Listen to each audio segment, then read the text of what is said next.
Okay, so we're diving into ECMO anticoagulation today. And wow, these Jonathan Young articles you sent over really break it down. Yeah, he doesn't mess around, does he? Yeah. It's easy to think of blood thinners as like one size fits all, Yeah. but ECMO shows just how much nuance there is. Right. Like, I was struck by how different the monitoring is between the OR and the ICU.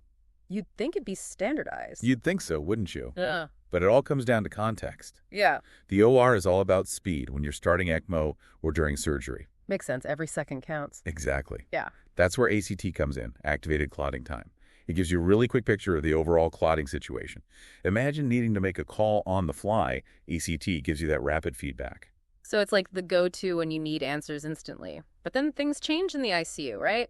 More time to fine-tune. Precisely. Think of APTT and Anti-EXA as the precision tools. They come into play in the ICU where you've got more time for in-depth monitoring. Instead of a quick snapshot, you're getting a high-resolution image. So APTT and Anti-EXA give a more detailed look at what's happening with the blood clotting. But here's where I got tripped up. If those tests are so great in the ICU, why even bother with ACT at all? Ah, good point. Oh, But ACT still has its moments, even in the ICU. The article mentioned using it during ECMO turndowns, when you're trying to wean the patient off support. right. So even though things are more stable in the ICU, those turndowns still need quick adjustments. Like, you still need that tool that gives you immediate answers. Exactly. It's about adapting to the situation, always reassessing and figuring out which monitoring approach is best in that moment. Which goes back to what Jung was saying about context being key. It's not just about knowing the tests. It's about knowing when and why to use each one. Having the right tool for the job, whether you're in the OR or the ICU. It really makes you appreciate the people behind all this, doesn't it? These articles also touched on the history of ECMO specialists. And it's a surprisingly recent field. Yeah, I was surprised by that. It feels like ECMO has been around forever. But the way Jung described those early days, it sounded like they were making it up as they went along. A little bit. Remember those early ECMO circuits? Literally developed in labs and then straight to the patients. Talk about pressure. No kidding.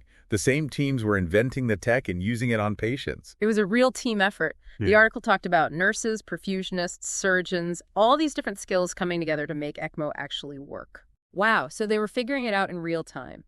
But as ECMO got more successful, they must have realized they needed dedicated specialists. Exactly. And that's a key moment. Jung points out, 1975, first dedicated ECMO team at UC Irvine. Not just anyone, though. They specifically picked people with the right skills for this complex technology. Okay, so starting to look more official. Right. And then just a few years later in 79, a nurse named Nancy Wetmore really formalized the ECMO specialist role, define the responsibilities, lay the groundwork for the whole profession. A true pioneer. But it didn't stop there, right? ELSO came into the picture, too, for standardization. Right. ELSO, the Extracorporeal Life Support Organization, founded in 89. Yeah. And remember, the article talked about the need for consistency. ELSO stepped in to create best practices, make sure patients were getting the same high standard of care everywhere. Makes sense. As ECMO spread, you needed that kind of oversight. So from tinkering in labs to a globally standardized procedure, that's quite a journey. It really is. And the ECMO specialist role has evolved right alongside it. Mm-hmm. Early on, they were super hands-on with the circuit itself. But as the technology improved, They could focus more on the bigger picture, education, making sure those standards were met, coordinating care. exactly, always adapting to the changing landscape of ECMO. That's what I find so fascinating. It really makes you think about how far we've come. And Jung mentioned how much simpler and safer ECMO has become. Like, it's amazing that something so complex can also be user-friendly. Right. That's the goal, isn't it? To make life-saving technology as accessible and effective as possible. It's like a challenge to the whole medical field. Keep innovating, but also keep refining.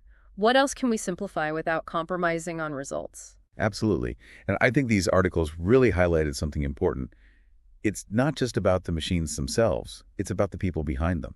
The ones who dedicate their careers to mastering this technology, training others, pushing the limits of what's possible. Exactly. It's that human element that makes it all so inspiring. It really is.